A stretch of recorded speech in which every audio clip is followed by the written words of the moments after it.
guess we should hit record before we start, eh, CD? Now we're rolling!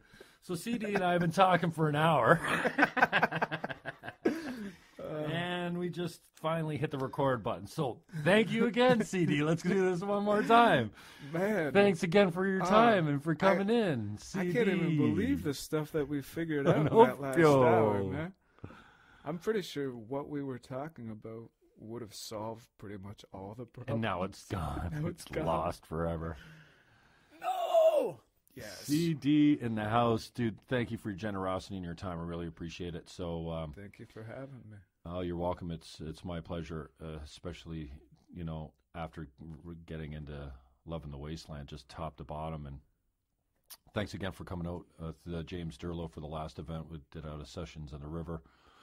It was great to have, Perpetual Peace Project representing. And that was a while ago. That was October? Yeah, October 2016, Yeah. We did a couple shows there, and thanks to Chris Curry for doing the heavy lifting and giving us a place to do a really cool event. Had 21 bands that day that you started it out with James in the early morning. Put a little prayer in the air, and hope the whole thing went well. Wasn't able to stick around, but and you kind of taught me many things, CD, whether you know it or not. But that whole blessing and opening an event in a spiritual way, whether you call it God or the universe or psychology, whatever the oversoul is that it's that ceremony. And I think we've lost so much ceremony in the human's experience. And I don't think that's very good, but that whole ceremony of opening an event with something like the Perpetual Peace Project. I was taught that the word ceremony, it has to do with remembering, and remembering kind of what you're doing or why you're there. And so I think a lot of what I think of as ceremony, is trying to reflect and think about what has brought you together. And when you go down that path, there's forces out of our control that have brought us together. So likewise today, it's just like our hearts are beating, our blood is pumping. A lot of things had to happen for us to be here right now. We had to have delicious smoothies by Nature's Hemp. Yeah, we're powered by Nature's Hemp today. Soon, in more ways than one. But yeah, ceremony, I think it's powerful in my own experience. I feel like when I don't remind myself about what I'm doing on this earth, or try to consciously put it, I can go adrift and get into ruts, and I do that all the time. I mean, so because I don't have concrete or reenacted ceremonies in my life, but I do find when enacting ceremony, it can have a lasting and good effect on the way that things play out psychologically, interpersonally, spiritually. Mm-hmm. Now, do you see, I feel like ceremony is really lacking in our modern world. I mean, we used to have ceremony for everything, and even when we lived in tribes and didn't really have language the way we do now, and certainly didn't have the written word, even to keep a history. I think it's amazing that as humans, we don't even know where we came from. We can have theories on evolution, and you can have theories on, creation and all that kind of stuff, and all this fighting, we'll fight to the death to defend our God, or defend our right not to believe in a God, or defend the fact that there is no God. And well, for what? I mean, we don't even know for sure where we came from. Like, we can theorize, but we don't know. Our history has all these gaps in it.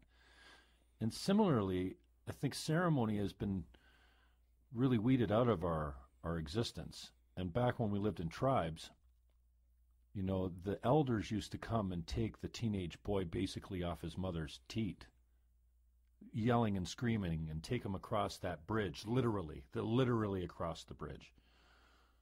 to the island where he was to be made a man, and he would come back without the boy.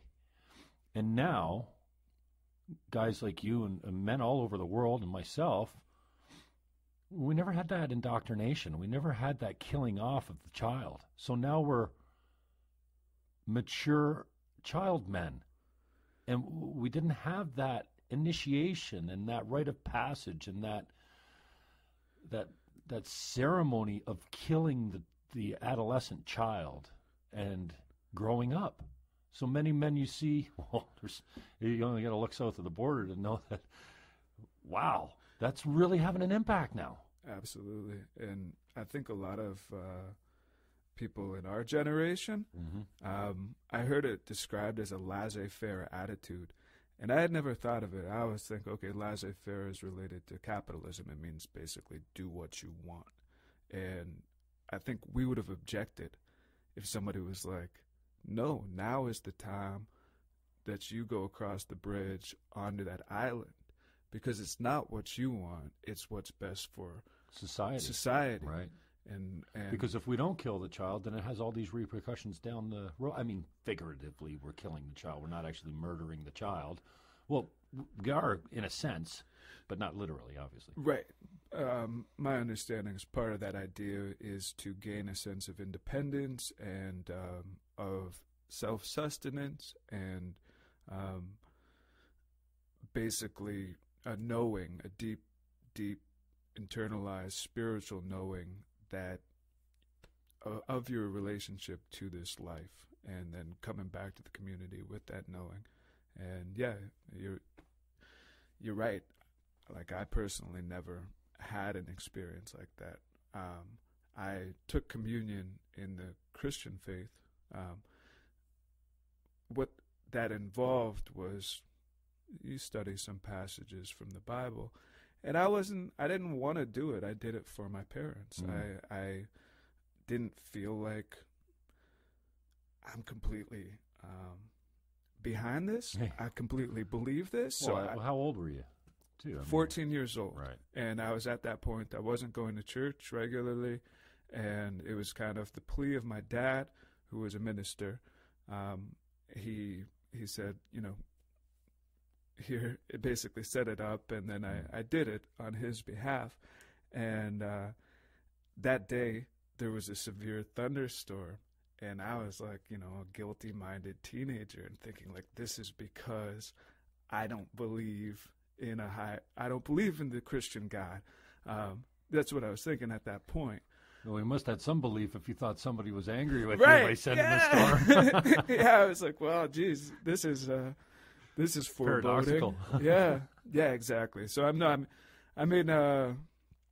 I guess to be more precise, I didn't have a wholehearted belief in the tenets of the Christian faith as I understood them at the time. I now look at the whole, Christian faith is not one thing. It's a whole bunch of different things. It's a complex culture unto itself. I think there's some really, really good stuff there, and there's some really, really bad stuff there. So it's got the whole spectrum of human behavior, but it also has a continuous tradition that uses a lot of mythology that's been passed on. Like, talking about where we've come from, well, that's where I've come from, is a Judeo-Christian background, where there's been this continuous tradition of telling the stories of Job and Moses and Jesus, and that's been passed on to this day, to the point where, it has a different connotation today, but it's still very much where I've come from, where my family has come from. And, I mean, as a European, integrated, what's your background? Oh, well, I'm surprised to find out I have a whole lot of French in me, which just tears me apart. Because all my jokes are based around French people. No, I just joke. The name's Irish, Fannon, obviously. Okay. But I have no connection, and Aaron and I have talked about this too, and the subconscious grief of not carrying your ancestry forward. of not knowing where you came from, of not knowing what your lineage was and your traditional foods and religions and all kinds of things. And Aaron really talks about, and I think it's really, I love it when you guys bring these things forward, these ideas that I've never contemplated before. When Aaron used to talk about this pain, especially that men carry forward in life that's naturally born into us, I'm like, what are you talking about? But now I look into it more and hear him speak on it more and talk to guys like you, I get it a little bit more, right? So, although the name is... You look at me and you see pain. Is this what you're saying? The name is You're Irish. like, man, this guy has a lot of grief. No, but I understand it a little bit more, and the name is Irish, but I really have no connection to the homeland. And it's so many generations ago, like as my grandfather's grandfather's grandfather or something came over maybe, so who knows? Something I learned recently was that Paris was founded by a Celtic tribe, Paris, France. Mm-hmm. So it was like the Celts came over to mainland Europe and started a village near the river, and it expanded there. So like that Irish-French connection is very old as well. Yeah. So yeah, I don't have a deep connection to my lineage, but where were you going with the whole ancestry thing as far as we started with the faith? And we started with ceremony. Do you see that what was it, baptism or communion or something? Do you see that as a rite of passage that might not have been something that and like I grew up Catholic, God forgive me. I wasn't ever a religious person. I think our family was what you might call a cafeteria Catholic, where we went to church on Easter and Christmas and the important religious holidays. I was baptized before I could speak. I had First Communion before I really knew what it was, grade 5 or 6. And then nowadays, you can opt out of confirmation in a Catholic school. That wasn't an option at St. Alfred's, St. Alfred's school. Everyone got confirmed. You're in a Catholic school system. And I freaking passed out in my confirmation. Like, seriously, at the back of the church, all that kneeling and then standing when I was 6'3" and 160 pounds or something. And back then, I was a long drink of water. And that kneeling and standing up when you're growing so fast, like I went down for the count. It was a bad experience. They dragged me out of the church, and I woke up with a massive headache, and the whole school was freaking out. And like, who needs that kind of shit? I didn't have. But that's memorable. That's like the thunderstorm. It was like you passed out. Maybe. You actually passed out on your confirmation. I remember Emmanuel Egamino, a Filipino buddy of mine. And, I mean, me and him and Phil were like not the Three Stooges, like the Three Musketeers. We were badass. We hung together. We were inseparable. And, of course, we're standing together, Emmanuel and myself. And so after I stood up, I looked at him, I guess, and he looked at me and he says, "Fannon, what's your problem?" He smacked me across the, kind of slapped me in the face. Like he could see I was losing it or something. And I went right down. He smacked me and I went out cold. And they had to drag me out of the freaking church. But I didn't have you say, That's like the snap into it. Yeah, exactly. And it had the opposite effect. Horrible. You passed out? Oh, you poor guy. He's probably still scarred from that day. But, I didn't have, you say, I didn't want to do it. I did it for my father. I wasn't present to any part of me that was like, I don't want to do this. I don't remember ever resisting it. It was just what we did. And, I've had a different ceremony religiously since then that doesn't involve the Catholic Church. And even that, I was really uneasy about doing it because I think faith has been very private, and I think it should stay that way. And I think if more of us treated religion privately, then we wouldn't have as many freaking problems as we have now. But the church tells you go and preach, disciple, and that can't be a bad thing. But I just mean, all our wars and everything we fight about basically is surrounding God or oil, or my God versus your God. And, Judaism, Catholicism, and the Muslim faith are three religions that we're still trying to figure out how to coexist, for crying out loud. So, as we're still talking about ceremony, that's very different from, taking the young boy across the bridge and making him a man. Or maybe it's not, but we don't really have those leaders and those mentors and the elders around us now to have our back and to teach us wisdom. I think we've lost a lot of trust in the institutions of Christianity in this culture. I know that personally I have, and I longed for trustworthy mentor figures when I was an adolescent and when I was a young man, especially people who I could say, recount an experience that I had with psychedelics and say, can you help me interpret this? Can you help me understand what this means? I wish there was somebody there that I would have gone to and said, hey, because I had what I would call religious experiences with psychedelics. And my understanding... As an adolescent, though? As both an adolescent and a young man, like in my early 20s. And I remember feeling like a little bit conflicted because I felt like I should go talk to somebody who's maybe part of a tradition that deals with, how do you call it? Like experiences with a higher power. Well, yeah, when you have something that you think, my life is never going to be the same again, and I know this right now from experiencing this, yeah, you need some input. You need some somebody to tear it down for you and say, well, this is what it could mean for you, right? And that's, it's funny you bring up the psychedelics because, I've had my time in the sun with the psychedelics, what we used to call acid, which is LSD, but I mean, that's about probably one of the more powerful psychedelics that you could do. And in high school, we played with that stuff like it was candy. We took it every weekend, sometimes twice a weekend.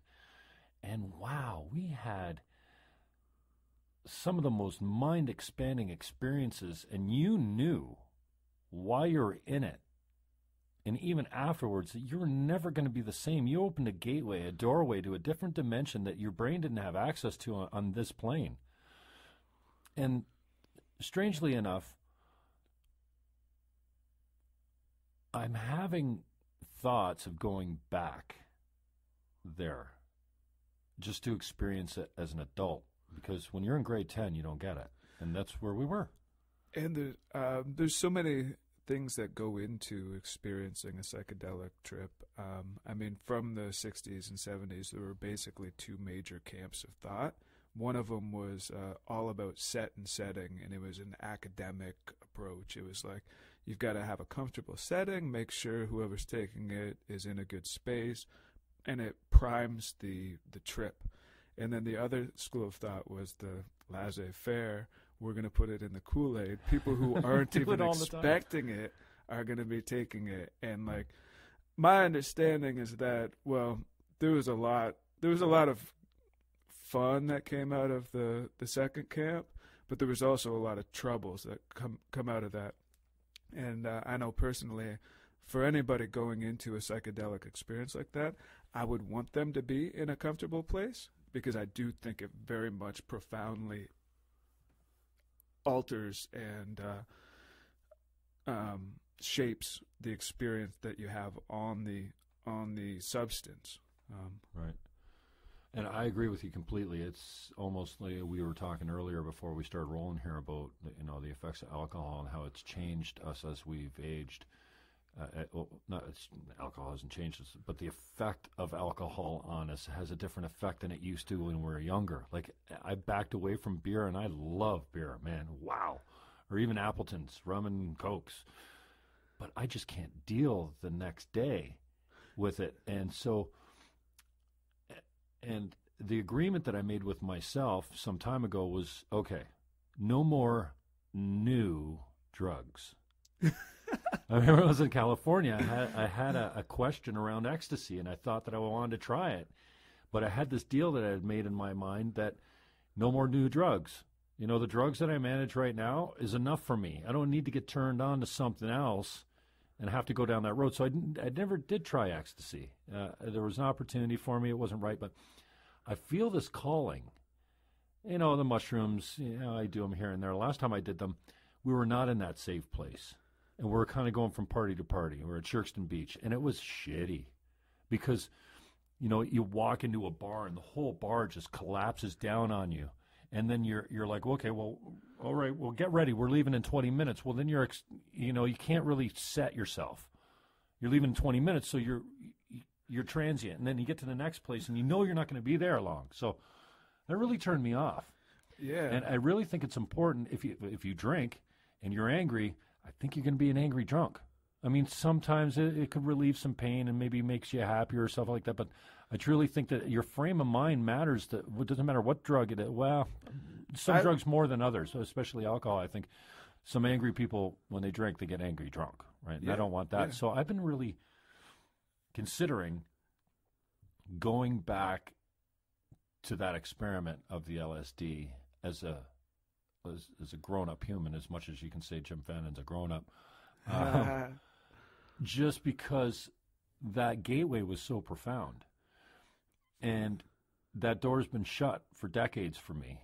And if I ever do it again, and I think I'm warming to it, and I think, there will be very safe people sitting around a very safe room or a campfire in a very safe location where no one's coming and going.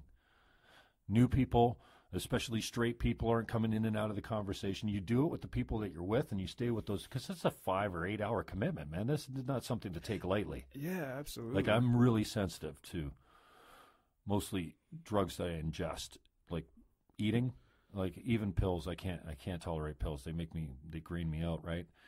It's and like so I take a trip to New York City, like 5-8 hour drive. Yeah. So when I drop a hit of Sid, I trip for 12 hours. And some people might say, "Oh no, I do 3 or 4 hits and to get that high." But no, I could do a hit of Sid and be gone for half the day. And I don't mean gone, but you know what it's like. And so I've only just recently started to say, you know what? I'd like to go back there in a very safe environment just to open that door to see what's on the other side as a man. And maybe we sit around the microphones and record it. What could be better than that, And I'm not here to promote drugs. Drugs are bad. Drugs are bad. Okay, we know that. But they're also experiences can be good. And I want to go back to something that you said, like as far as frame of mind being important for alcohol, psychedelics. It's important in life. Like I think that touches back to ceremony. Is that through ceremony we can set our frame of mind as to what kind of window we're looking at through our psychological lens, and I think that can help in that way, where we can open doors without. Well, I mean, the same chemistry that goes into drugs is in our body. Right. It really is, and it can be, it can be thrown off balance by frame of mind. I mean, I guess you were asking me something that I'm passionate about earlier, and one of the things is psychology, human psychology. I find it endlessly fascinating. For sure. Human brain's such a complicated instrument. And we get to have one and use one. The whole coolest part is the consciousness of it, right? Like we're sentient. Consciousness. Right? Yeah. So, I mean, I find that to be, because it's also our own study. Like we're always immersed in it, in our consciousness, and also immersed inside the weapon against ourselves that our human brain is. Like how many? I mean, I can't tell you how many times I've looked at a thought that I've had and went, "What the hell?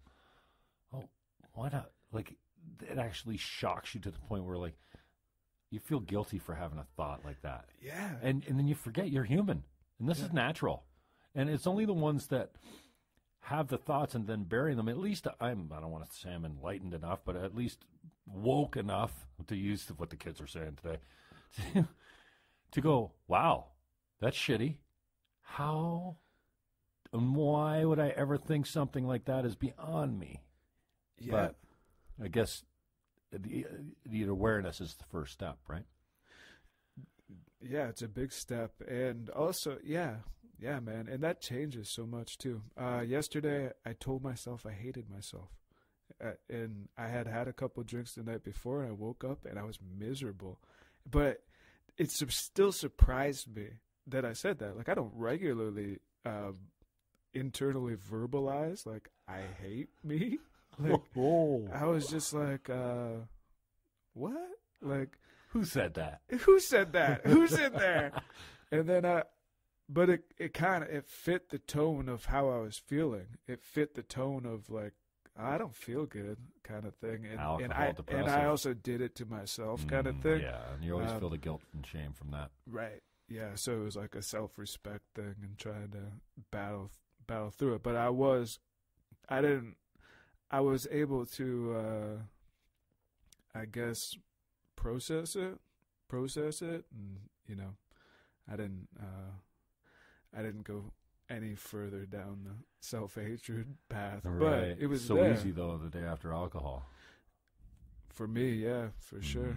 And it never used to be that way. But as I've gotten older, I've really had to back away from alcohol because, well, I don't think anyone woke up in the morning after smoking too many joints and said, "Oh shit, did I really say that? Did I really have sex with that girl or that farm animal?" Or like, I mean, try and get the keys from a drunk. You're irrational, belligerent, stubborn, and I never seen a guy smoking weed that acts that way. So, and Rogan, who I've been spending a lot of time with, Joe Rogan on podcast, obviously not hanging out with, but I learned so much from him, and he said something just profoundly simple the other day. It doesn't matter what it is. You drink, well, he didn't say this, but I'm comparing it to even too much water is bad for you if you drink too much. Yeah. So you got to be sure that if it's not serving you, you got to pull it back. Yeah. Take a break. Cut it back. And I remember saying to, can't remember, I was sitting with my doctor and somebody, I suggested to him, somebody said, well, maybe it's got something to do with the weed. He says, well, why don't you try cutting it back a bit? And I looked at him like, the fuck are you talking about, Doc? It was so, yeah.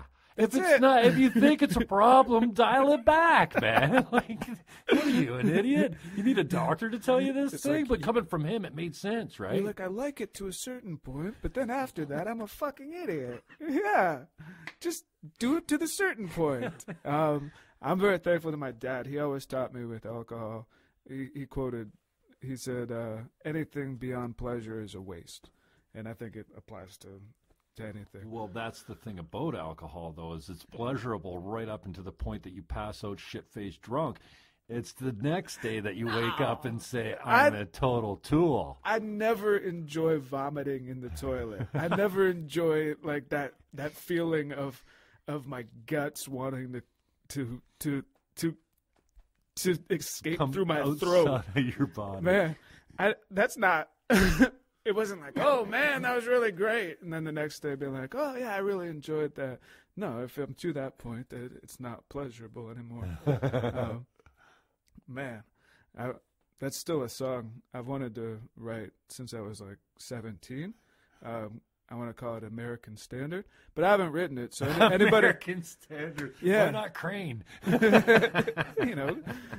I American Standard after the toilet, right? I think I just learned recently that, was it Chevy Chase is part of the Crane family? Oh, really? Yeah, his family manufactures those toilets, and so I just learned that recently. That's random. It is random. If it's but not American true, Standard has more of a ring, like as a song, right? But if there's anybody who's listening right now and they want to write that into a song, they can have it. Maybe they're listening because you're on the show, but. No, nobody listens. That's why we can do it with no fear. Yeah. There's no fear here. Nobody's going to listen to this shit anyways. It's like if you want to be alone, go to the internet. Just go, if you want to be completely anonymous, just project your thoughts onto the internet. If you want to hide your thoughts, make a blog. Yeah, we could talk about the frustration of the social media for hours and hours. It's it's become very it's closing in on a sickness for me. I find it hard to put my phone down. I find it hard to not to say, hey, I just posted that tweet a few hours ago. I wonder who commented. Oh, no one commented, and you're disappointed. And like, someone said this, and now I'm heartbroken. And someone gave me a pat on the back, and now I'm elated. Really? It's addictive. You're that dependent and that needy on a freaking medium like social media to give you your elevation, to tell you that you're worthy? I mean, I think that's where we've come as a society. Maybe I'm a little bit more prone to it than most, but It's I have like a hard time putting it down, man. It's like the way it's set up is like the little red things are rewards. It's like, there's another reward. And I mean, What you meaning, the likes and the comments and the shares whatever. and stuff? Yeah, that new red thing. light that It's says new. notification? There's a new. And like, it's like, there's a little reward. And like, I mean, I bet if they ran that study with rats, it would be the same. Right. You want a little reward? Here. Yeah. Come to it. Yeah. There's a reward. They just keep going back and cycle into it. If it's not healthy, it sucks. I mean, yeah, we could probably. I don't know if we want to go down this We road. can wait. There's no limits here, man. Including, it's the only limit for you is your time. But we can talk whatever you want. I'm interested to talk about, and I really find this. I think Aaron was the one that finally broke through to me, and I know you feel this way as well. But he was talking about living close to the water, and just the effect of the water on your life, in your mind, in your calm nature, and I find, I kind of started noticing when we're going down to the falls, you're breathing that mist, and I never really considered it living 2 blocks from a block from the lake, that walking over that great body of water has a healing power almost to it. And I love when I finally became aware of water is the ultimate solvent. And I never really thought of it that way before, but you don't, like, for instance, you leave your dishes soaking in the sink. You don't need to have them soaking in soapy water. The water takes it off by itself. And I remember when somebody told me, you run your hands underwater, 95% of the germs wash off. You don't actually need soap. So I'm interested in, I know this is connected to the Perpetual Peace Project, and then you guys did the water walk around the region, which I thought was so cool. And that's a huge commitment, right? So talk to us about your connection to, the greatest solvent in the world, and how it's been an inspiration for you, and where you see your role in it. I can dig that the solvency of water as, the analogy being the way that the waterfall turns solid rock into pebbles. It like almost dissolves the rock. I think being somebody who didn't originate in Niagara Falls, but has come there, and then there's always that presence in Niagara Falls. You can hear the voice of the falls. You can just, in the night it's going on. That, and so many people, like anybody in business there, they want to make a connection to the falls. And there's that saying, Niagara Falls is a global site. And the water has this persistent quality to it, and it's that persistence that turns the rock into grains, silt. And I have seen that as an analogy towards the way we can be towards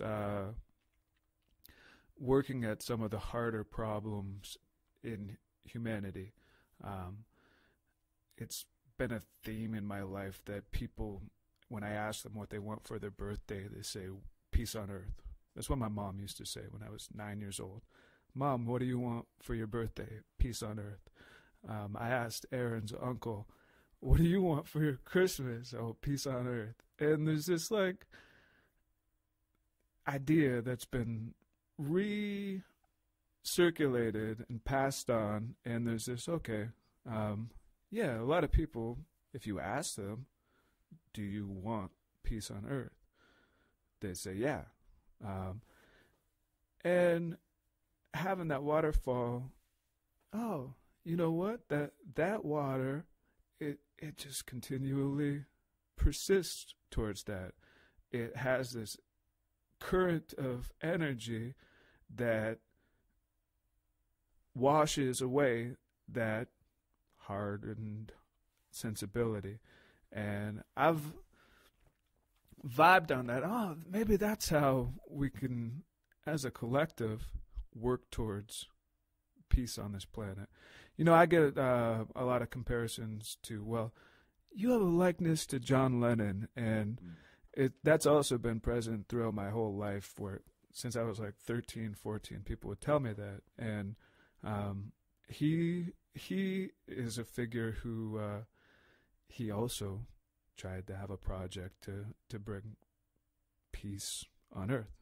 And he tried to use his celebrity, his talent, his voice to push further in that direction. Now, he also said that he believed that it could happen in 1 year or 2 years. From my perspective, I like the teaching that's given in the Mohawk tradition, that 7 generations forward. So thinking 7 generations forward.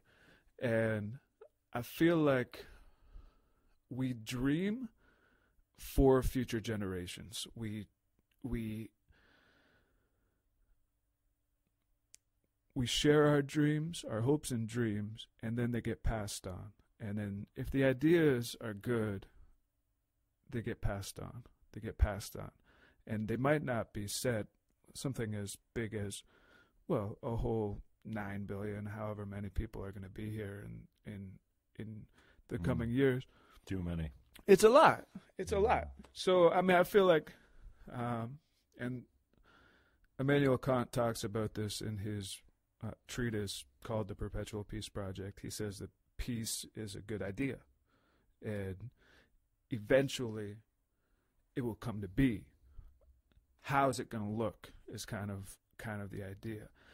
And I think we need to want it, or the people who want it need to do something about it, need to act on that want and try to create a culture that can sustain peace. I feel like I'm diverting like a river from the original question of water, but that's Oh, you're too conscious of the microphones, dude. This is just a hangout. This is the winding path. You know, and talk about diverting. Let's talk about the Monday Night Jam sessions. It was something that totally. So I thought it was cool. Aaron sits down on the drum kit because he doesn't normally play drums, and he's got the beat. And the drummer's got a certain amount of control on how that jam goes because, well, he's the rhythm and the percussion, right? And so I see him building a momentum, and then he can drop it, and then he backs out. And I just see everyone around him reacts like dominoes. And I think it was so cool, such a cool experience. And I was so grateful to bring Scotty down there and have you spend some time with him. He never jammed before, never played in public before. And now he never misses a week. But I just thought it was so cool. You talk about how the stream wanders. Like it goes this way, it might do a 180, it could do a 360. It's just the music and how what the drummer's doing, or it doesn't matter. Even if maybe I'm playing the bongos or something, I could do something that affects your next verse or your next move or your next inclination in music. And I think that's so cool that you brought that up. And I was so impressed by it, just sitting there watching Aaron. I'm going, wow, because it's a river. It really is a river, but sometimes the river does a 360 on you. So that's been a huge gift to me as well. those Monday night jams and the way we just divert. So there's no rules here, man. It's a winding path. It's a river. You can't push a river.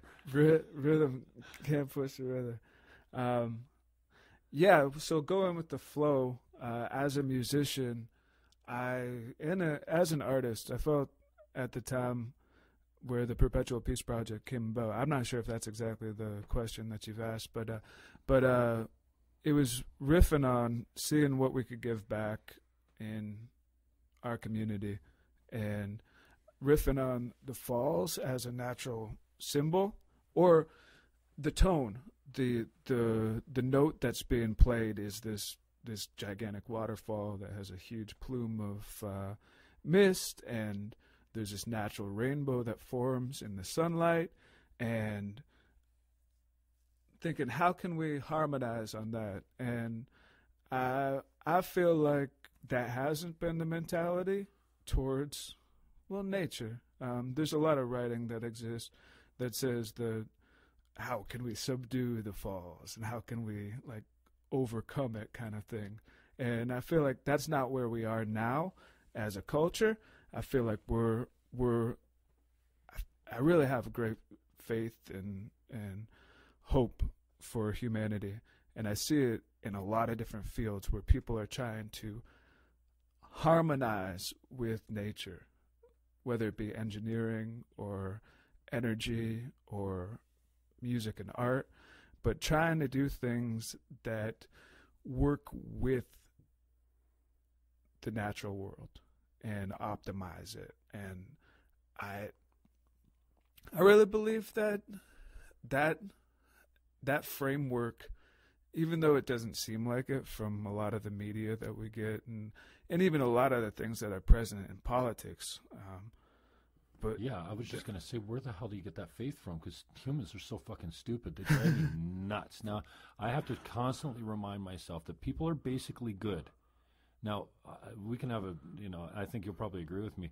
Many of my friends would say, no, people are actually evil to their core. It's hard work to be good. I think that we're actually born good. But where does your faith in humanity come from, especially in this strange time where we question everything and wondering, what the hell is going on here? I'm not just talking about Trump, although he is a fascist. We get our own problems in Canada. Look at Trudeau and our leadership and the lack of mentorship around our youth, especially boys and men.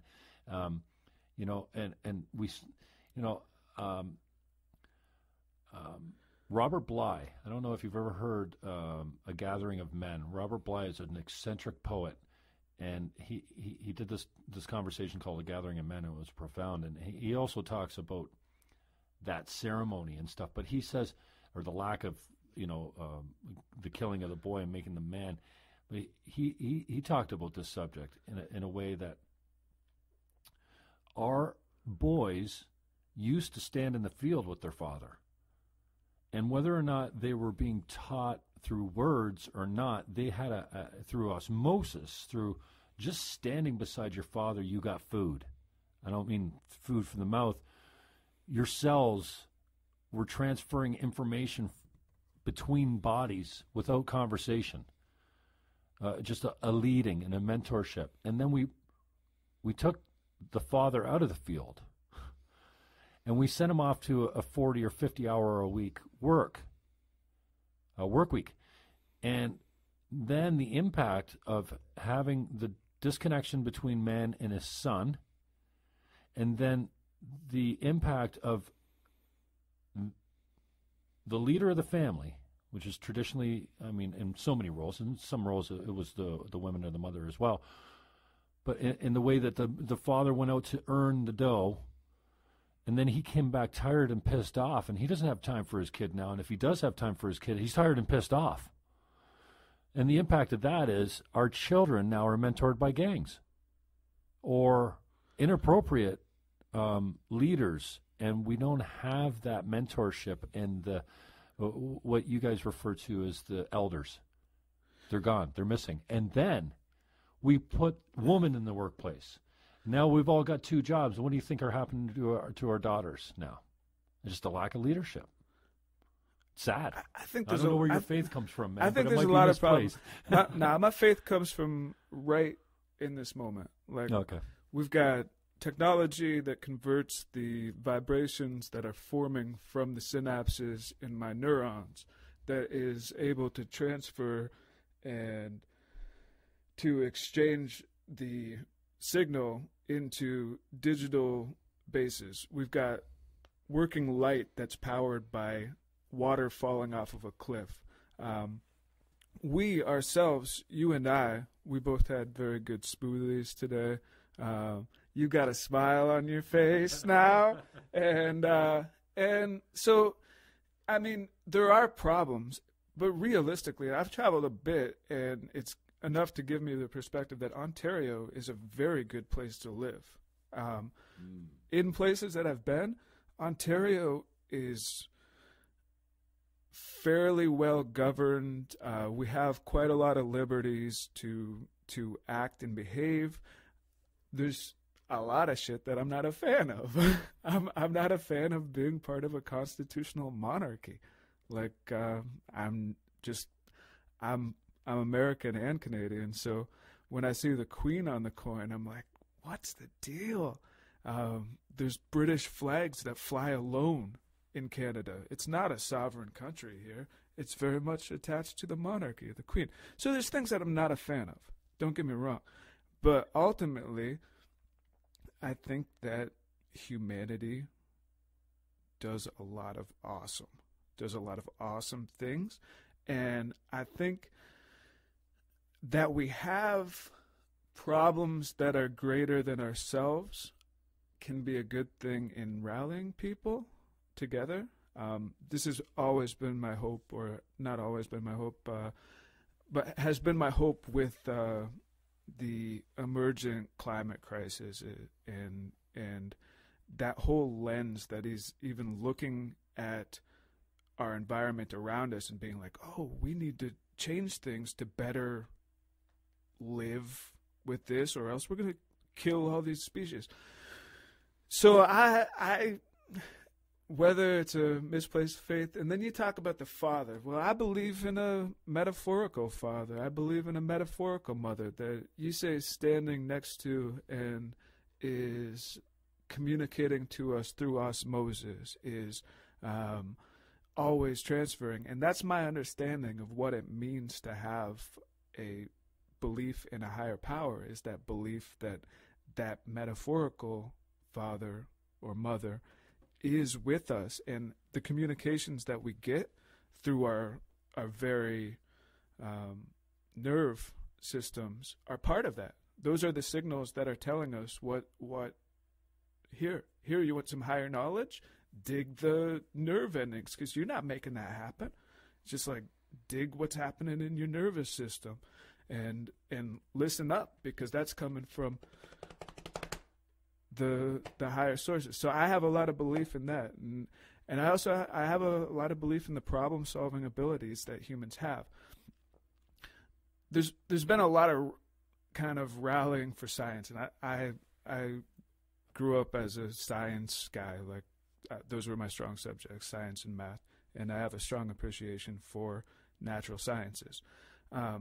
Some of the predictive capabilities for the far-off future, they can be very poor.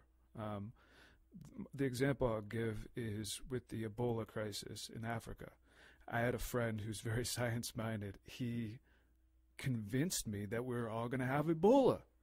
Ebola? Yeah. And he did the math. He showed me the fucking formulas where he's like, this is how it's spreading. Exponential here, exponential there. It's going to be over here in whatever time. And I was freaking out. I'm like, we're going to all have Ebola. And then, no, this is 2 years since. And like all the predictions that he relayed to me from the mathematical models weren't accurate. And I think we've come a long way with system science as far as the predictive capabilities of measuring such a large system as the Earth, where there's so many different variables. But I still don't think we're there. And then more so, we can't predict how people are going to react. and how plants are going to react and how animals are going to react. And so I do have a lot of faith in that respect. And we are, according to science, in the 6th great extinction. So there's that now? So there's been so many species that have been going extinct that it's dubbed the 6th great extinction. Oh, the 6th. Oh, got it. Extinction. Great. Yeah. 6th grade. 6th grade. It's because we're all acting like a fucking bunch of 6th graders. We've got the school bully is in charge of everything, and we're basically on the playground right now. So the theory is we've had 5 extinctions, and great extinctions, right? And so are we going to be the 6th? We're in the middle of it. Yeah, but as humans, the subject of the extinction. I mean, they say that it's I forget how it's termed, but basically it's caused by humans. So we'll kill off everything around us, and we'll still be standing. Yeah, and we already are killing off things around us, like the oceans. They've been overfished, and then their competitors have come in and taken the niches of the fish that have been overfished. So those fish are dwindling to the point of endangerment. So there's been a lot of that happening. Like the jellyfish are taking over the ocean. Did you know that? No, but something just washed up in Singapore or some Asian country. It's the largest sea creature they've ever, and they're unable to identify it, wondering if it's a ray or a sea. It's a sea creature of some kind, but it's washed up, and humans have never seen this thing before, and they're claiming that it's only the size lends itself to a whale, but we know so little about our oceans and so little about where we've actually come from as a race, and it gives me hope to hear people talk like there is hope and that we will get it and that we can come together. And I'm constantly being reminded, I have to remind myself all the time, because it's not in my nature, because, one of the lies I tell myself is I hate people. I really hate the way humans operate sometimes. It's easy to hate on people. I dislike some people. I don't even know why. And I think that's a failing in most human communication and in their thinking. Just admit it. I mean, we're designed to hate and to fear strange people, different colored skins, different sexual orientations and stuff like that. So I really have to, I keep reminding people all the time, you know what? We're only put on this earth for one purpose. And amongst all the greed and the egocentric nature of human beings, and money being the rule of the day, and we stopped growing our own food and we put them in these boxes and locked the food up. And the only way you can get the food is by, exchanging it for money that you have to go. And the only way you get money is if you're, well enough and educated enough and fortunate enough to find a job. And so we lock up the food. And I just think to myself, this is a shit show. And then we're approaching 7 billion people on the planet. I know, overpopulation. It's another myth or whatever. But this is a finite planet, and I don't think we're going to go occupy other planets. Maybe that's just my myopic nature, but I constantly have to remind myself people are good, and I also have to remind myself and the people around me a lot of times. Not that it makes a difference, or that I'm not a preacher or anything, but we're here for one purpose: to love each other, to take care of each other. Oh, I did not to expect further that to be our the conclusion own, of what you were saying. Well, I mean, it's true. I thought it was going to be like to fuck. I mean, I don't. I mean, we have to procreate too, and but I really, truly believe that we've lost sight of our purpose, which is to help our neighbor, man, to love your brother, and more importantly, your brother is your enemy, and that's what I mean. And I am trying, on a very deep level, to love on Trump. First of all, I can't see south of the border and get enraged about this narcissistic personality. I mean, he does tweak me here and there, especially when I hear the carpet bombings and he's destroying the EPA and all these very good things. But I can't look south of the border because I am so concerned with the graft and corruption that's right here in the city of St. Catharines and the region of Niagara. That's what I'm passionate about right now. And I constantly have to go back to the whole idea, love your enemy. Here's and I've said this on other podcasts before, so I'm repeating myself a little bit, but the Trump experiment has really got me present to one thing. When you're a narcissistic, intolerant bigot, hate-filled bigot, and you broadcast that out to the masses, the intolerant, racist bigots will give it right back to you. Except those intolerant, racist bigot pigs don't consider themselves to be like Trump at all. They think they're different. But what they're doing back to him is they're giving exactly what he's given to them back to them. So I'm trying to be above that and to shift the paradigm to a point where, fuck that. I'm just going to love on the guy. He's human just like me, and I suffer narcissistic personality disorder just like he does because, I mean, we're all on a spectrum somewhere. We all got a little OCD. We're all a little depressed. We're all some more than others, and I think he's a fine example, but I've known some narcissistic personalities, and they're dangerous and highly toxic, and I've never seen any studies on anything or any advice written by any doctor or any layman that says anything other than run away. You'll never fix them. They're not enlightened enough to get it. There's no medication for narcissistic personality disorder. So I think the whole Trump experiment has really given me a lesson in love your enemy because he's fucking nuts. But I will not be Madonna. I will not go, and God bless the women. March all you want. But there's a fucking election. The guy won. Fuck off. He beat he won under a system that everybody knew, and Hillary didn't win. So shut up. And then we get Madonna. God bless her. I used to love Madonna, but don't stand up in the front of the million woman march and tell me that you dream about well, thanks for your vulnerability and your honesty. Don't get up there and say I think about bombing the White House every day. That's fine. You're just doing what he's done. So I think this is up the violent and the hatred. And and that's the rhetoric. It's just disgusting. And I want to be above that. And I just want to try and love on them somehow because and this sounds like, I hate using the word hippie, especially on you guys, because it's, I think that some of you guys take it offensively. I love the idea. What's so peace, funny love, and marijuana. Peace, love, and understanding. Yeah, whatever you call it. What's so funny?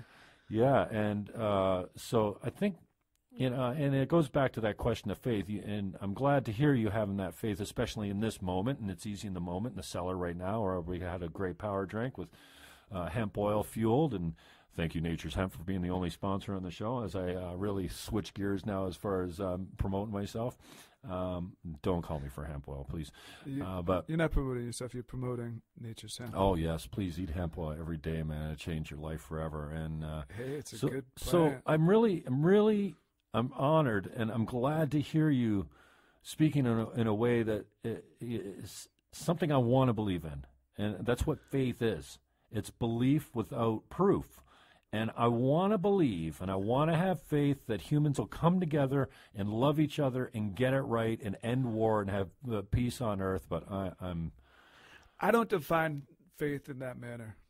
I define faith is whatever's at the center of our value system. Whatever we value the most is what we have faith in. That's a definition that was given by a theologian, Paul Tillich. But the way that it's put that way, we all have faith in something. A lot of people have faith in the monetary system, or have had faith in the monetary system. I think that there's a crisis of faith there right now. But I think a mathematician, they have faith in the power of numbers. So I think yeast has faith in sugar. And it turns it to alcohol. So I dig it that way. Like the invisibility of faith, not so much, because I'm not looking at a higher power as something that's invisible to me. It's the very thing that is making vision capable. It is the light. The only reason we can see each other is the light between us. Like that is it's something that's out of our control that gives the ability to even envision each other. So I don't look at it that way. I dig trying to throw love at the enemy, at our enemies. I think that's the only way to maintain our own integrity and walk forward with people. I don't see it ending well if we put ourselves against one another. Which we've been doing since the beginning of time. So where does that paradigm shift come from? See, we have been doing that like it's but we've also, in our nature, right? We've also been simultaneously working together in greater and greater quantities. So, where's your proof of that? How do you see well, that? if you imagine that we came from tribal systems, right. we were working together within very small communities. Right. And then our nature was when we rolled up against a different tribe, we tried to exterminate them. Yeah, and war has spread a lot of unity in like the kingdom of Alexander, the kingdoms of the Chinese dynasty. But through each one, there's been greater and greater numbers of people working together. And collaborations after war.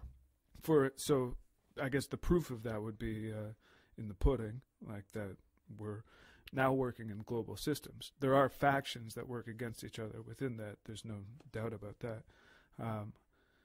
But so at the same time that we have combated each other, we also work together in greater numbers.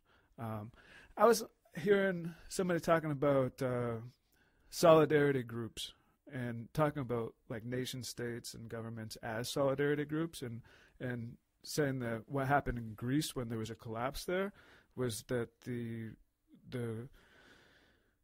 country stopped funding and the social systems that were in place to take care of people, so stuff like healthcare and stuff like that. So they went back to the original solidarity groups, which is like familial. But you demarcated things through like race and maybe gender or whatever. But like a lot of the times, I feel like even other Ontarians aren't part of my solidarity group. Like I guess I'm not a big patriot in that way, but I also think it might be a symptom of something greater, like talking about that. Well, the way I interpret it was like the wall that we put up between one another. I think of it as like the wall of fuck you, where it's like, we're taught to love our neighbor, but a lot of people who see a stranger are just kind of like, if I don't know you, you're behind the wall of fuck you.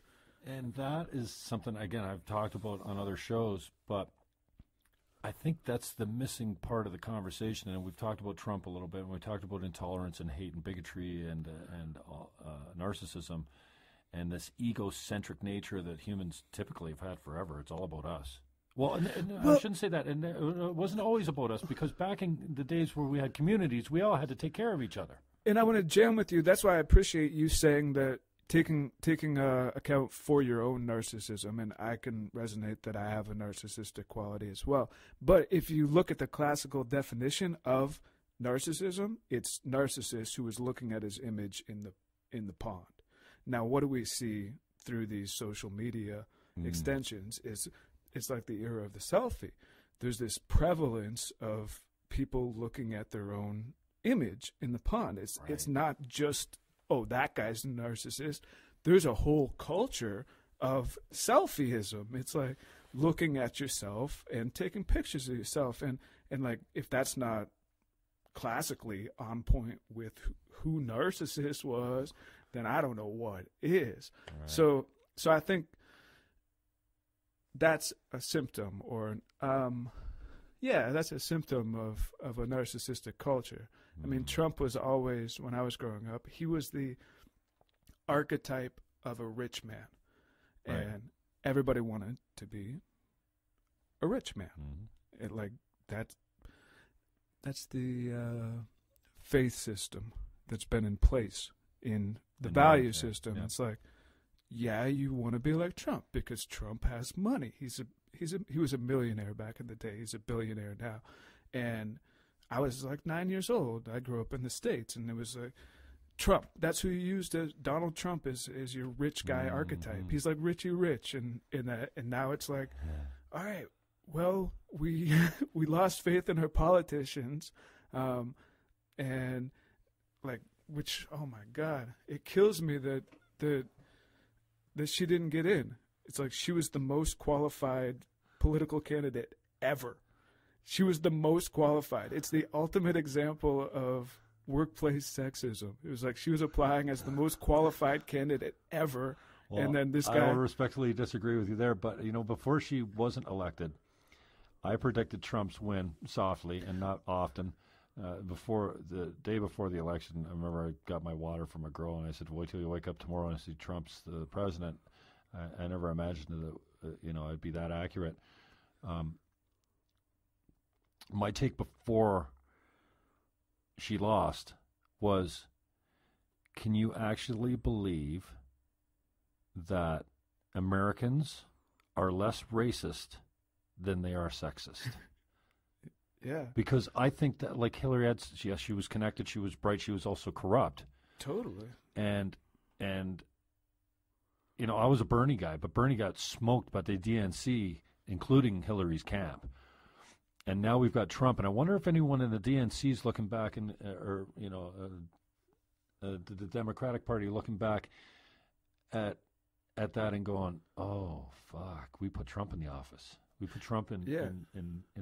Yeah. And I was like, really? Because classically, you think that Americans are racist. It's like some of the most racist people in the world. But I guess it's common, and that's I'll circle back to this afterward.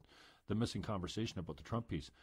But I remember saying, yeah, do you think that sexism is actually more prevalent in the States than racism, and in the classically most racist country in the world, one of them? And circling back to this conversation about Trump too, so I'll finish my thought on this, is I think the missing part of the conversation is that we're all racist, bigot, intolerant assholes. It's hard work to be accepting and loving of a man with a different color skin or an accent or a different sexual orientation, or forget that, even if you don't know anything, maybe he's just handsomely flamboyant with feminine tendencies, and you look at him, you go, it's like walking down the street and double checking to see if your car's locked because there's a black guy. And we don't have this much in Niagara, but I'm using a hypothetical situation in the big cities. Yeah, racism, it comes very naturally. So does hate. So does intolerance, and it's hard work to be accepting. It's hard work to be trusting. We're not all Mother Teresa's, and even I'm sure she had hate in her heart. We can't all be popes and all these. You see these classic images of the Jesus-like people that you want to be more like them, but when you leave the house and you look at someone, you go, "Oh, you're a fucking." You feel this judgment and this ego and pride.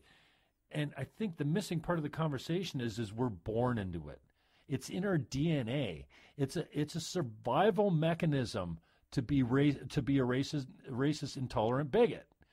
And we've come a long. Well, we've come a long way. We've come not so far, and we've got a long way to go in women's rights and equality and equality for everyone. A sexual orientation. I mean, we look at segregation in the States, apartheid in Africa. I mean. We've come a long way, but have we really? And we've got a long way to go. But I believe that the missing part of the conversation should be, and I think it needs to be inserted into all our conversations, is naturally, I'm an intolerant asshole. And it's hard work to be loyal to your wife. It's hard work to be accepting of the guy with a different color of skin, with a sexual orientation. And until we admit that we all come from the same place and we all have hate deeply ingrained into our DNA, and it's hard work to overcome it, I think we just stay the way we are. We all come from our mothers, ultimately. Right. Happy Mother's Day, almost. Yeah. See, I think that it is a part of our nature that we are immersed in the cultural patterns that have been naturally propagating through society. and that we integrate those things into our psychology when we become a part of the greater culture of society. I don't think it's a necessary thing. I don't think it's necessary, a necessary part of our nature that, I mean, if you look at kids, the way they interact, they don't. True. They don't have those same judgments. But kids also didn't have to defend the family or hunt for food or, protect their wife or.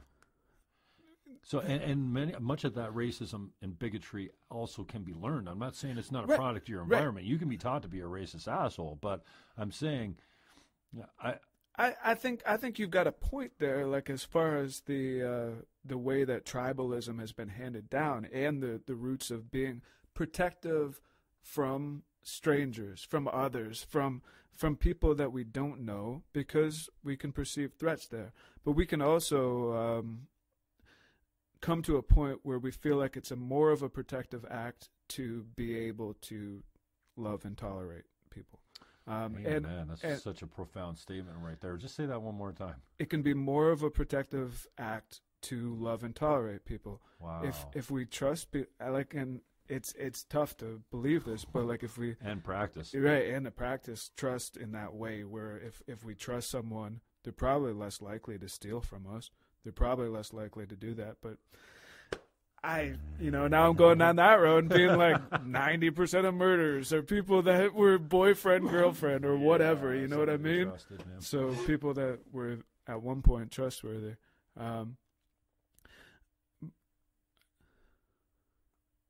Should we smoke? Should we smoke those flowers there? CD's brain just went for a fart. Now he wants to be cut loose from the obligation and the responsibility is just hanging around a mic and just talking. Right. Yeah, I went from it can be more protective to be tolerant and loving of others to should we Let's smoke get those high. flowers? Jim, this is a lot, man. We need to. Yeah, we'll go deep, man. And I really appreciate the conversation because one thing I appreciate about it is like I don't have Bell Canada breathing down I don't have management, I don't have a commercial to hit, I don't have weather, I don't have traffic. I've got nothing. All I got is just to talk with a buddy, and it's easy. And I know it's hard to forget about the microphones, and we'll turn off the mics and we'll go upstairs and we'll have a very different conversation, but as close as possible. I'm trying to get this to be just a hang, just a conversation, just where, hey, you say what you say, and we're not gonna practice hate speech or anything like that, but it's, and we're alive, we're not going to slander anyone or libel anyone or something like that. So we'll watch our tongues, but we've got a greater latitude here. But what I wanted it to be is just a free-flowing conversation where you can let it all hang out. And we were talking about float tanks the other day. I wouldn't know shit about a float tank if it wasn't for Rogan. Like the sensory deprivation tanks. There's got a couple in Niagara Falls.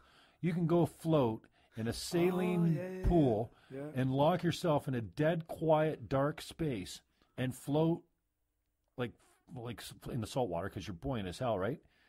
I wouldn't know. He's got his own float tank, right? And I wouldn't recommend it. You go floating by yourself. What happens if you can't get the tank open again? But I just so badly want to try this, and I wouldn't have known about it if it wasn't for Rogan's show. So, and I know the ego speaks to me sometimes. I'm not suggesting that we're going to have a conversation here that thousands of people are going to go, oh, wow, did you hear what CD said? But you never know.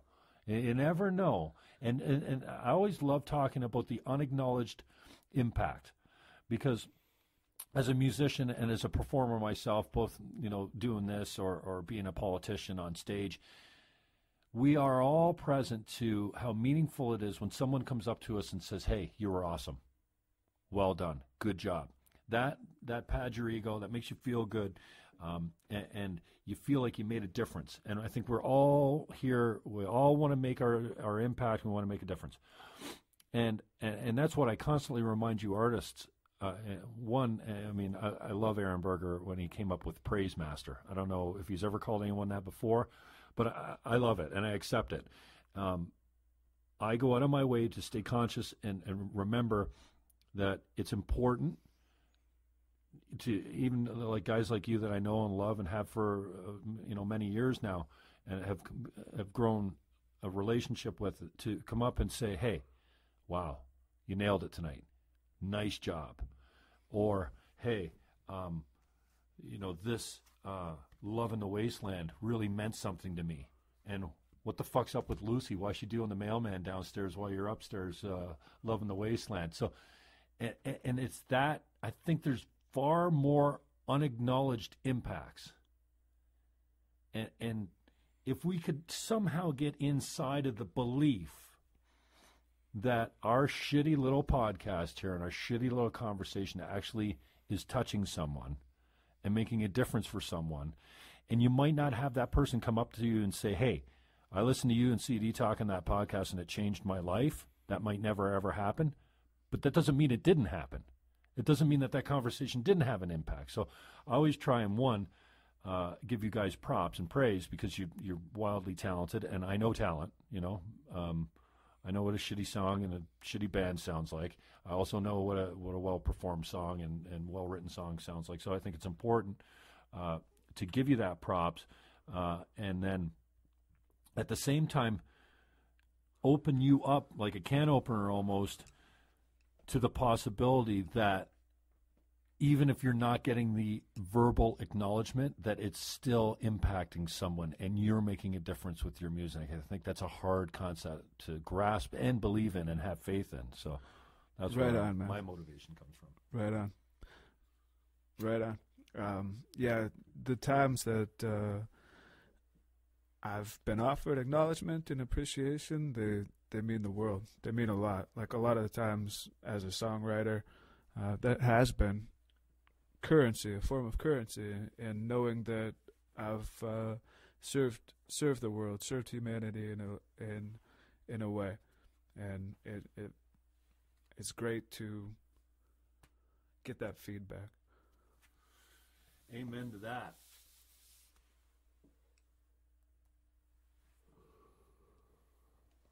Josh Mills just called me while we were talking. I sent him to ignore, and then I texted him. He says, "What's up? Call me later. Enjoy." Clifton Hill Nights. Yeah. Listen, music. It's so important to me. It was always in my family. It was our house. Oh, thank God for my parents.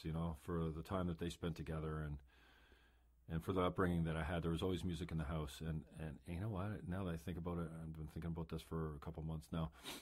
I've been playing around with fucking microphones, pretending to be a DJ since 8 or 9 years old with my cousin at Two's place in St. Catharines for a long time. And I never really thought, hey, shit, I've been training a long time for this job.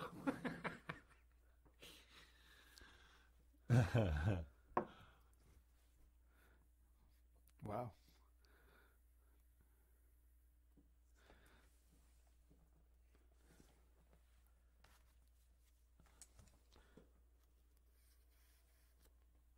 So we get Mills down here too, but and then there's been such a void left in the local media, and my time at the station is just such a great experience. Well, I mean 610, because I worked at a couple stations, or actually I bought time at CHSC. It was $400 a week back in the day. Rob Hubbard sold me my first show. What up, Robbie? And he's not listening, but he was working with CHSC back in the day. He's the funeral director at Halston English downtown. And he was doing a sports talk show, and I think he was getting paid commission to sell shows, and he sold me a $400 a week show, and I did a real estate show. And I can't remember how long I did the real estate show before. Like, I got mentored, and I got brought on slowly and trained, and then I went solo, and I did my own thing, and then it bored the shit out of me. Who wants to talk about real estate? Like, seriously? You can only talk to so many lawyers, building inspectors, and staging companies before you're like, fucking, who cares? So then I became the Jim Fannon Show from the real estate show, and then I started talking politics. I loved it. I had Stephen Harper on my show from an airport in Calgary during his leadership campaign for the newly formed Conservative Party of Canada after they went from the Progressive Conservatives and the Reform Party merged into the new Conservative Party. Jack Layton set him up, kind of sandbagged him a little bit, and he kind of told a lie, and we caught him on it on the show. But anyways, my time at 610 was, it just got really connected to local politics and politics in general, and just everyone used to say to me, well, what do you talk about on your show? I'm like, whatever I want. Well, wow, that's pretty cool. It was very cool. But now, since I've left, not because of, but since I've left the station, well, I had a high level of local content on there, and then they started simulcasting in London, and then suddenly there's no local content coming out of 610 for call-in radio, and that's how I got on 610 as a host, by being a caller for traditionally provincial and federal issues, but then I got turned on to the local issues, and like, who's got time to think about the country and the province when we got so much bullshit going on in our own backyard in St. Catharines? So we talked about some of that earlier, and we can get into it later if you want, but now 610 has left this huge void, and the Standard's got its favorites, both for targets and for, supporting their, slanted articles and opinion pieces and stuff like this that are targeting some people and benefiting others. And then Negative This Week does a good job, but they're not a daily either, as far as the printed product. So I just find in this huge void of local issues, and if I can help bridge that gap a little bit, we're not really set up for call-in radio, and we don't have all that, a huge listener base yet because it's a new show, and I'm coming from nothing basically. But the time really gave me some great experience and the ability to see that, holy shit, it matters, and it's gone, and that matters. And so if we can, my hope is to start getting some local politicians in here so we can talk some local issues and create a conversation. Yeah, because no one's really starting it now, and I think that's what, local media should be doing, and especially radio, because then you've got the instant reaction call-in, right, that you don't have in the paper industry or even in television. It's a unique medium, and it's a medium that's struggling. Like all traditional mediums are struggling right now as far as traditional broadcast mediums, and I wonder why. I'm like, it's not a wise decision to just go away from the local content. There are excuses that they're simulcasting in London, and London does, London doesn't want to be overrun with St. Catharines Niagara issues. I get it. But come on, to what extent? So now you're going to, and I complained on the air the other day for one of my calls, and the host, Tom, said, oh, well, talk about not listening. We haven't done that for 3 years. Well, 3 years is a long time to take local content out of a call-in radio show. And what do you think I don't call in for anymore? You brought up NPCA. I'm interested to hear what your take on that is. If nothing grinds my gears more than favoritism. What do they call that? Nepotism? Is that when you... It's when the people who are your friends and get the jobs. Family get the jobs. Fuck that noise. Yeah. And there's so much of that shit going on. Well, yeah. So, I've got the Bridge Report. I leaked the Bridge Report. It's a 85-page report that Deloitte did. And there was... The idea was that they were going to find out why the bridge went to $100 million from $50 million. Well, it was originally $35 million, but we knew we weren't going to get it for that.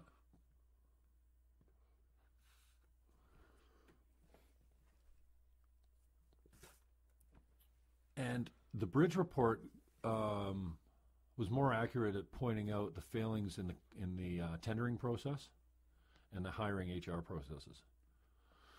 So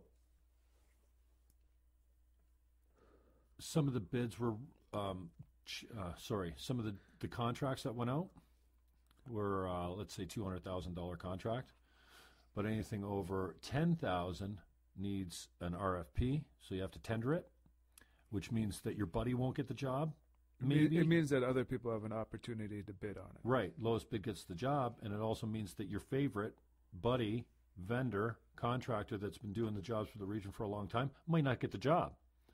So if we cut the job up into $10,000 jobs, there's no problem. We don't have to tender it. That's fucked. That's bullshit. And you know what happens to sole source jobs? Like the contracts that go out in sole source, you just say, okay, well, you get the contract and you don't interview anyone else. It's a way more expensive job, and it's taxpayers that pay it. Across the board. So the nepotism and there's nothing that drives me crazier than seeing a guy that sits on a board as a director and takes a leave from that board to write the terms of reference for CEO for that same. Like he's on the board, but now he's gonna write the terms of reference for how they're gonna hire the main guy, the CEO. You take a leave of absence. Terms of reference. I'm not the hiring with that. Okay, so these are the qualifications. Yes. Okay. This is how we're going to assess value to the next CEO. So, a sitting board or director for the same agency takes a leave of absence to write the terms of reference, the hiring for the CEO, and then is hired as the CEO. He wrote his job description. Exactly. And people can't get why this is fucked up. And the guy sits there every 3 weeks at the Niagara region. Well, he's the head of the... Yeah, he was a... NPCA is the director of... I don't know. I can't remember. Carmen D'Angelo. Anyways, now he's the CEO of the Niagara region. So he wrote just back up a step. He was the one who wrote the job description that he stepped into? I can't remember exactly how it went down now. Carmen was, yes. He was a director, and I don't know, maybe I'll have cease and desist in the mailbox tomorrow after this show, maybe. Well, the way I understand it, I'm going from memory now, he was a board director for the NPCA. He took a leave to write the terms to his company, wrote basically the terms of reference for how the CEO was going to be hired, and then he was hired as a CEO. And then he went from there to the CEO of the region. So it's an inside game. How did that happen? It would be good to have a fact checker on board. Yeah, exactly. Just for these reasons. Yeah. Like, all I know, my perspective on it is that I caught wind that they were trying to shop biodiversity offsetting, which is this practice of being able to trade biodiverse regions. And in this case, it was under provincially mandated protection. So legislated to be protected. So they were shopping this idea of being able to trade something that they were supposed to be protecting and offset it, basically try to create the same value that it had. So that's when it came to my attention. And it came to a lot of people's attention because that's the very opposite thing that the Peninsula Conservation Authority is mandated to do. That's the opposite of their job. Like they're hired to protect the provincially mandated areas to be protected. There's so much bullshit going on in the region and the cities. Right. Well, all the cities. We got 12 cities plus the region. So 13 councils, and it's a shit show everywhere. It's unbelievable what these guys fucking spend their time talking about. And so the most hated politician in Niagara, Andy Petrowski, is making the headlines all the time because he's one of the few guys, and hey, I'm not an Andy Petrowski supporter. I don't see politics like Andy Petrowski does. He's mostly a right-leaning conservative. I'm a left-leaning, green. But Andy has been so far a guy that says, "Fuck you, this ain't right, this stinks," and I'm gonna shoot my mouth off. The status quo is not okay, and I kind of fall into that camp too. I mean, I've been thrown off the odd board too for questioning process and questioning. What do you mean this is the way it's done? Where's the policy? We don't have one. Well, maybe we need one. You're fired. That's bullshit.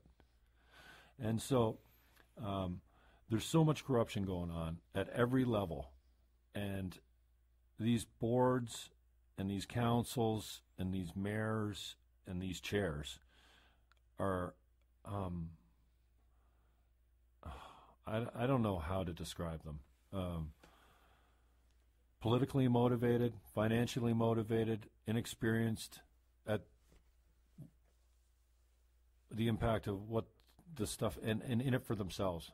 You know, they're not there for the best of the region and the best of whatever. So we've been talking to integrity commissioners and NPCA. NPCA is a shit show. It's a provincially appointed body.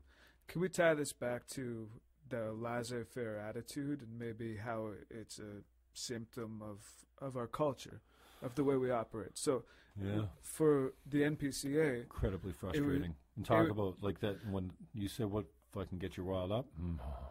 Nepotism. Man.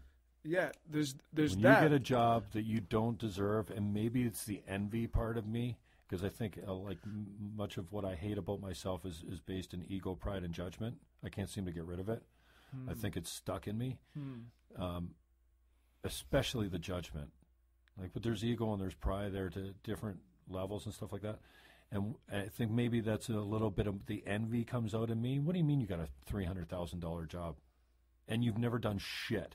Your resume's fucking junk. You got appointed to a board, or you ran to some fucking board. I think that's a part of me that goes, you know what? I'm busting my ass over here trying to be a good guy, and I'm going fucking nowhere. And you get what? Because you know the right fucking people, you get the plums. I think there's a little bit of that there, but there's nothing that grinds me that's not fair. That means somebody that actually deserves that job, and it's not me. It could be maybe in some fields, but that means that somebody that's actually got some talent and is worthy of the paycheck doesn't get the job because you're there. So, yeah, I don't know how you tie it all back, but there is a definite apathy and a lack of responsibility, both personally, politically, financially. Like, I mean, we're humans in these days. I don't think, and this is a blanket statement, but I don't think humans are good at taking personal responsibility anymore. Like, you were on time today, and you even before you came, you even said, "Hey, I'm leaving now. I might be a couple minutes late." That's integrity. So then, if you're a couple minutes late or late at all, at least I'm not fucking waiting at the door with my tail wagging because you said 1 o'clock. I'm looking for you at the window at 1 o'clock. That's what a good host does. He's ready when his fucking people show up. We operated with respect. Yeah, and I'm not going to be fucking sitting at the door for a half an hour with my tail. It doesn't wag for more than 12 minutes, or more than 2 minutes now. If you're late, you're late. You're LATE, man. Don't fucking disrespect me like that. But you know how some people just go, "Oh, I'm late for everything." Well, fuck you. You can't be my friend then, because I don't. That's not cool. You know what I mean? I'm blowing my mind now. Yes. Where are we going? You're taking me so. See? That's not with respect to the agreement. So I mean, that's respect. That's personal responsibility. And it's my being kids, responsible my to whatever. Else. No, fuck. You know why you were late? Because it didn't matter for you to be on time. You didn't make it important. You didn't make it important. Exactly. Yeah. Now, if there was $1 million here for you at 1 o'clock, then you'd value it. You'd be here at 12:30 just to make sure the car didn't break down, the kids didn't in the traffic and the funeral and your boss and all this bullshit. People show up, all they got is excuses. That's shitty, man. So I think, it is a way that our culture has been distracted by these gadgets, and our hope has been killed from the standpoint like it doesn't matter because our votes don't fucking matter, really. You know, the Prime Minister's party. The Prime Minister is not elected. We all know that. We don't vote for the Prime Minister. But the reigning leader of the country often gets 35, 37% of the popular vote. How the fuck is that just? So 63% of the people are out there, I didn't vote for that party or that guy, and I'm getting fucked over here. So I think how do you ever feel like you can change with one vote? With one vote. Yeah. See, it's a great theory. Every vote counts, tend to but agree it doesn't. with you. Like I view it that we more so live in a corporatocracy. You talk about municipal politics, and the way that I've seen work, it's the squeaky wheel gets the grease. So people who are talking to the policymakers, talking to the decision makers, or even talking to the building department. If you have a bunch of gravel on your street and you want it cleaned up, the best thing to do is to call the people who clean up the gravel on your street. That's how you change that. And there's a lot of departments that are available in that way.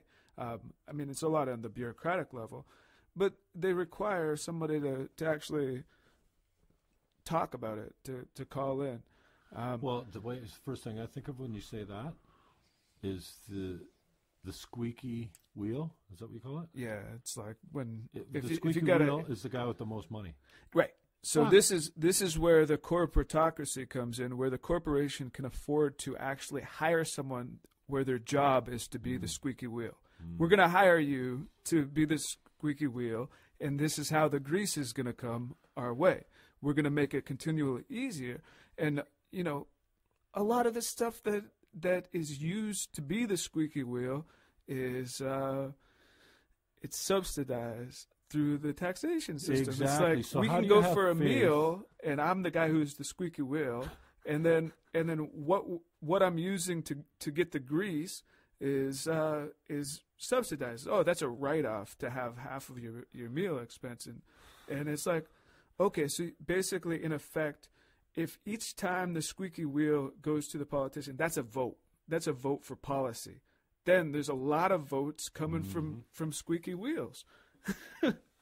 Squeaky wheel is. How do you maintain hope in a system that one elects leaders like that? I don't think people have hope. You talk about faith in humanity. I don't think people have hope in the form of democracy. What I mean. And that ties back, like, that is why a career politician like Clinton didn't get in, is because people are so mistrustful of the political, right, the form of political value that's in place, and they're like, I don't know, I don't want that, I don't get it, and like that's where I feel like this NPCA action is connected to the laissez-faire attitude, and the way that it's connected is through that money trail, where there's $1 billion offer in a certain plot acreage to the politician. So there's that that jewel. thing was born in the Falls, though. That was a trade mission to China by Jimmy D. Yeah, exactly. And so there's this $1 billion. That's the chase. That's the value. That's what they're responsible to. So they come to an area that's mandated by legislation, like the law. The law is what we're supposed to respect. A provincially significant wetland for a reason.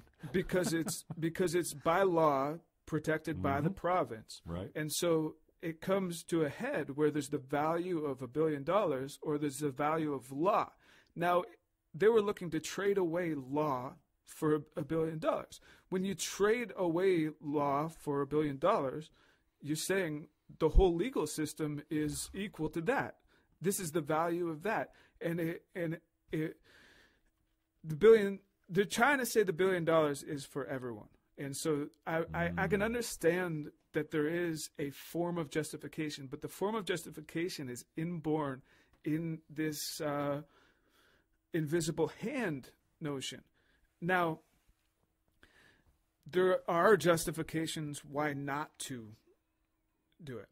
Now, one of them is showing itself, I believe, in the form of the higher water levels in Lake Ontario. Well, that's the function of that land, is to actually it holds water. Ease the burden. It mitigates the water level. It doesn't contribute to runoff. Right. And so it's got this innate value in the natural system. And I think a lot of people are of the school of thought that now is the time to give respect to those roles of nature. CD. And preach, man. Preach, CD. So true, man. I believe it to be true. And so how long do we let that $1 billion mean that much to us? And how long do we let the $1 billion by the law? Because that's what's happening This is the Samsung deals with the green energy. Samsung deals. There's a crazy anecdote about in Ontario, they legislated to have green energy in like subsidized by the government because we're like, this is a social good. It's good if we're not killing ourselves They find through a way to lung cancer. send the money to their friends every time. I don't know about. Yeah, I mean, this is what kills me with the anecdote is that people moved to Ontario to start green energy companies. People from Italy, they moved here to start that, and then it was the World Trade Courts that challenged the law in Ontario, saying basically you can't legislate to favor your own people. You have to only legislate to be equal among trade people. Well, that might be true, but anywhere that public power is, you have to keep the power public. You can't sell the contracts to private corporations. Yeah, Fuck. exactly. Corporations, they're not publicly accountable to. No. They're not publicly accountable, like not in a real way. So I think it all is coming back to that question of personal responsibility. What'd you call it? What were we tying this whole conversation into again? To the laissez-faire Yeah. attitude. Now explain that. So expand on that. Laissez-faire, idea a it little means bit. basically do I don't what give I a want. Oh, right. So we're talking about doing what you want. If I were to be But late, I always thought laissez-faire was like, who gives a fuck? Like I'm Yeah, just fucking, I I don't care. yeah, that's Like, there's no impact. it's got that connotation. Right, okay. It's do what I want. It was used to describe the capitalist system that leads to less and less regulations. So it's basically anything goes Okay. mentality. And so with the anything goes, there's also that strong like urge, if I want it to happen, it should happen because it's anything goes, you know? And then you don't have to respect agreeing to be here at 1. I don't have to be here at 1 because it's anything goes. And then in that process, So where does that lack of integrity? Where is that? Like, I don't think we've always been this way. I think we're not at a crisis point, but it's almost like this is a fatal flaw of humans right now, and we're all suffering it. It's like the death of God. Well, what the fuck do you think was going to happen? Your society's built on a higher power.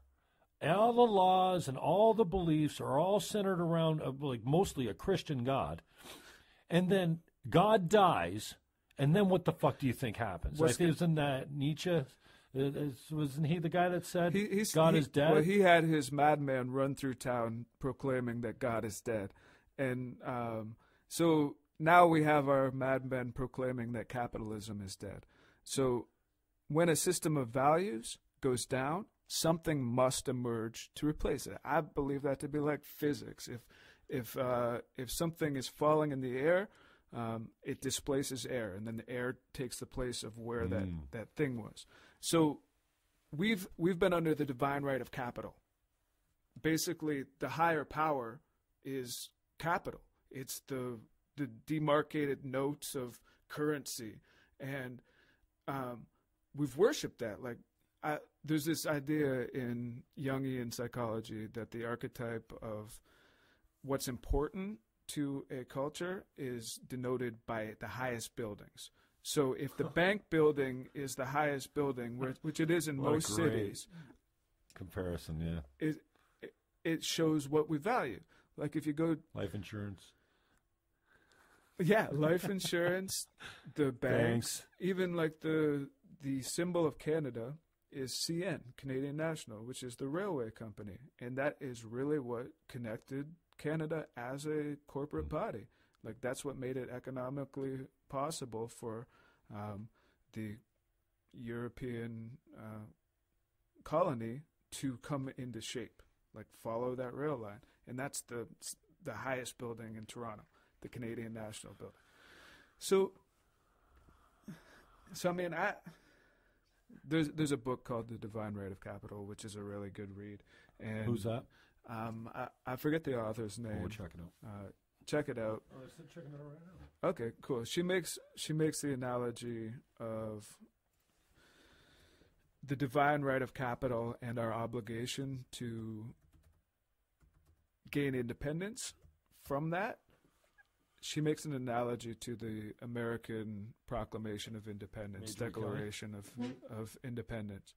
So basically, we've got taxation without representation, where the corporations are using the public good, and the public is not represented in that. And there was 10 protesters when D'Angelo was hired as CEO at the Niagara region from his job at the MPCA that he got by, Anyway, I think there's 10 protesters. So these are the people that are educated and actually care. The demonstrators. Yeah. See, I like demonstrator better. I think protest has been bastardized. I think that word has been bastardized. Demonstration is the root of democracy, where people stand up for something that is the squeaky wheel. That's squeaky wheelness. So there need to be demonstrators. Divine Right of Capital by Marjorie Kelly. Very, very good read on the system of values that we find ourselves immersed in. And some people have noted that there's a crisis of trust with that system. And that, I think in Ontario we have a healthy dose of socialism that keeps us balanced, but liberty for me, not for thee. Chapter 5. Principle of Liberty. I'll check that one out. Thanks, CD. Yeah, man. So, nothing turns me cranks me, obviously. Our discussion has changed a whole dramatic bit since we were just talking earlier about nice things, and then you get me into local politics, and there's a lot of anger there. Yeah. And justifiable. Like you're saying, there were 10 people who demonstrated when this person who wrote his own job description stepped into it. And those... No, that was when he got hired as the region CEO. First he went like this move, and then he went over here. Then he went laterally. And then he's like, what's he know about? Like, it's a $1 billion corporation, isn't it? The region? I'm pretty sure. Oh, it's got to be. Yeah, their budget, I think, is $1 billion. It's got to be. There's 500,000 people who live in this region. Okay. Yeah. So, that gets me cranked up. And there is anger there. And I kind of think, like, my talent is I hope it's engaging people in it. I hope it's, like, I leaked the bridge report. I got my hands on it. I'm like, fuck this. I don't care if the OPP's investigating. I'm leaking this thing. Because it's people's right to know, and they don't know, and this stuff is being suppressed from them. And what the fuck for? Oh, there's an investigation going on. Who cares? They're never going to fucking convict anyone of fraud or anything that's going on with what's in that report. Guaranteed, because they've covered their tracks. They've closed those doors and buried the files and as much as they can, And that's, again, that's my resigned, cynical attitude towards politics because, they all say you can't bitch if you don't vote. Well, yeah, you can, and most people do because most people don't vote, and everyone bitches. And I say, you know what? Forget voting doesn't matter. Vote for yourself. Like, don't sit on the fucking couch and just go be a lemming and run up there. Run it as an independent and vote. You know how many times I voted for my name? Like, if I'm going to make a difference, it's going to be because I'm putting a scratch beside my name. I'm voting for me. That's the way I plan on making it. Well, I mean, it's the only avenue that I've used. You're talking literally vote for yourself. Yeah. Well, then we'd all have to run. We'd all have to run for politics. Yeah. I mean, I think a lot of people... if that was the mentality of most of us, then at least more of us would be involved. I think... Even if you weren't running, literally. I mean, Engaging. And yeah, there's this idea, like a lot of people say, like, I'm not political. and it's such it's a crock. It's a crock. It's a lie. Innately, you know what? Our political. most powerful lies are the ones that we actually come to believe that are just bullshit. But that means I'm not engaged in civic conversation, and it's like, well, that's not a good thing. Like, basically, you've relinquished your right to be a citizen. I think we should all be better as citizens by calling each other on our bullshit. Right? So when you say to me, hey, I can't do that tomorrow because I have a fear of heights, and that's not good for me to go there tomorrow. Well, what do you mean, CD? Because you and me climbed that tree yesterday. We're 300 feet in the air. You don't think that's high? What? You're not afraid of heights. Oh. And then you're like, oh, you're caught. You're caught. You're like, oh, well, really what I meant to say is I don't want to do it for whatever reason. But you've labeled it with this excuse that's a fucking fabrication and a lie, and your friend knows it's a lie. So for him to say, okay, well, maybe next time then, is disingenuous and lacks integrity too. So I think we would all be better off if we just went, you're full of shit, bro. With love and respect, because so many of us are walking around brain dead, so attached to decisions we made about ourselves and fears that we suffer from the age of 4 or 5 years old when something traumatic happened. You were running through the sprinkler and you stepped on a bee and your leg was on fire and something was wrong. You made a decision right then and there. You're going to wear slippers around your life for the rest. You don't go in the grass without shoes now. You're careful. You're careful, but you're careful all through life. Why? Because a fucking bee stung your foot. This is what we do as humans. I think it's interesting, right? So you go, oh, no, I don't do those things because I'm too careful. Well, no, you weren't careful the other night. Oh, well, that's different. Okay. Well, it's different, but your lie is bullshit. And you believe it. And you're trying to sell it to me, and most people are like, oh, you're that way. And they stroke you, and they give you evidence. And you can find evidence for that lie everywhere.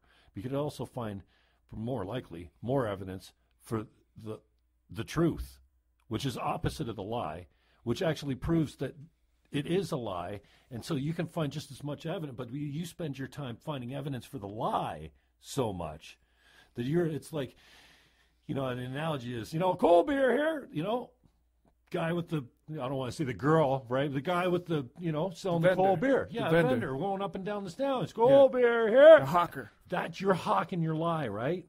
And most people are buying. They're going, oh yeah. Oh, and we want your cold beer. Yeah, we'll pay double. And they're like, oh, validating your bullshit lie that you're trying to sell to them. I'm afraid of heights. Whatever. I'm always late. Whatever the lie is, right? Yeah. And so you find evidence and you sell that. And then once in a while, one of your good buddies will go, that's bullshit. Don't try and sell me that fucking whole tray is all full of bullshit.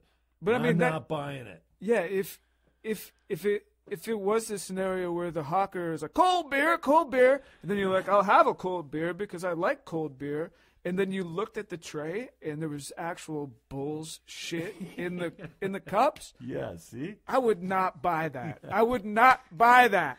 Stop selling your bullshit, hawker. Amen, CD.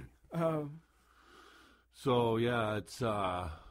I think we could go a long way with our personal responsibility, and it goes back to this laissez-faire attitude. What do you call it?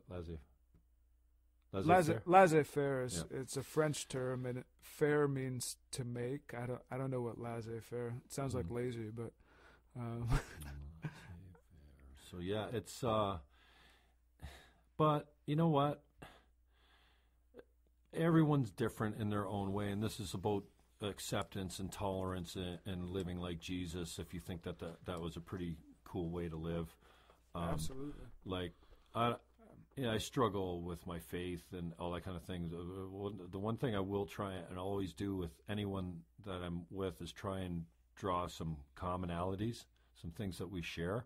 Well, one, we're human, so we all share that, and I think we lose track of that too. Like, we don't care about our neighbors anymore. Like, our communities are disintegrated into these silos of individualism, and it's fucking killing us. And the only thing that it gives you any joy really is when you make a difference for someone. When you, like, I think, and I think that the opportunities for that are, well, they've been stripped from us, number one, and then we don't go seeking them either because it's such an egocentric society with, you know, you have to have a job to pay the money to get the food, and that sucks. And everything's so expensive, like you know, you go look at the prices of natural resources. It's hydro, and it's going crazier. It's going to get way, and it's all because of government inefficiencies and corruption and graft and payoffs and stuff like that. And also us turning away from each other. I think you're right on to say that, like, we turn away from each other. We go into our own worlds, and we don't even engage with the people around us. And so I see that, and it's very much incentivized for us not to. But I think there are natural incentives that come from loving the people who are in our world.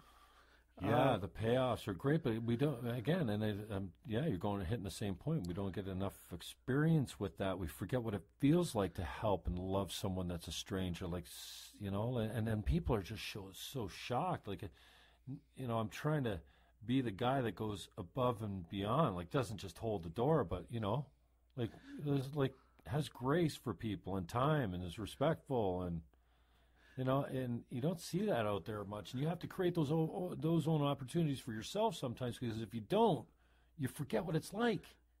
Your connectedness is isolated. So from a standpoint that we don't say hi to our neighbors.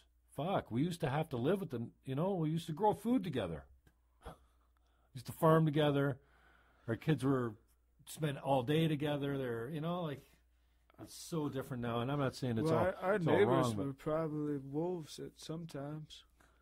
At some time, we would have been in the forest, and there would have been, like, our neighbors were like deer and wolves, and you know, if we had a farm.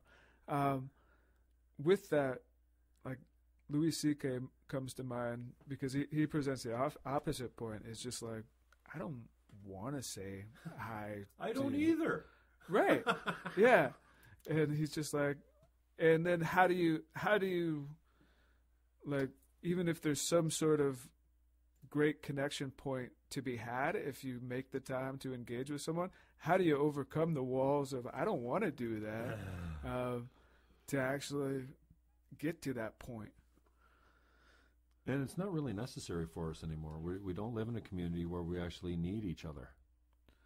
Right? We used to live in a time when, and we've grown all through this, in one way or another, we all had to help someone else get by. We took care of our neighbor. You know, we had to.